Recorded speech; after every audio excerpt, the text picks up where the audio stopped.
Breaking news, the National Archives is going to be closing their Chicago, Illinois and San Bruno, California locations. And you should care about this for two reasons. One, Chicago has most of the federal court naturalization records for the Midwest, which are used by historians and genealogists and people who are applying for dual citizenship and citizenship by descent. And they will not be able to access any of those documents while they're being relocated.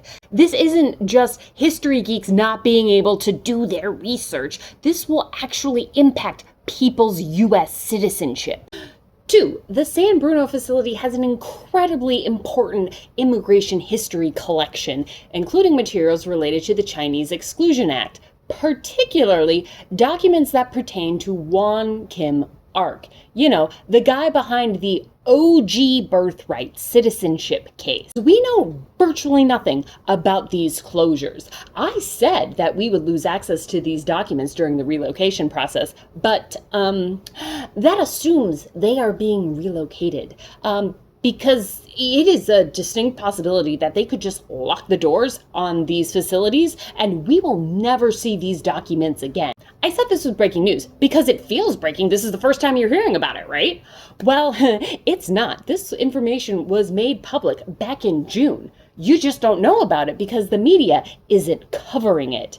I mean, I only know about this because of the posts that the formidable genealogist has been making on all of this. And the Weekly Tea with the Museum Lady is not remotely qualified to do this. The museum lady herself worked for NARA's exhibits department back in the 80s, and my knowledge of the organization is limited to what happens when people steal documents from it. This is not our wheelhouse.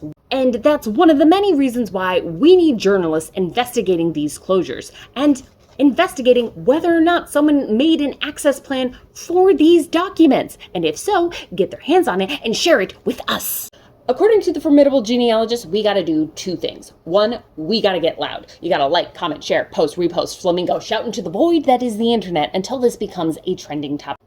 And two, you gotta send this and her videos to news outlets you trust, asking them to investigate these closures as well as the existence of an access plan. And I know this will not affect anyone watching this in Canada and the UK because I know you are watching this in Canada and the UK. Please send this to your nation's news outlets as well. And lastly, on behalf of all of us at the Museum Lady, we would like to thank the formidable genealogist for letting us know about this issue. And let this be a lesson to everybody to never get between a genealogist and their research because they can be very scary people when they want to be.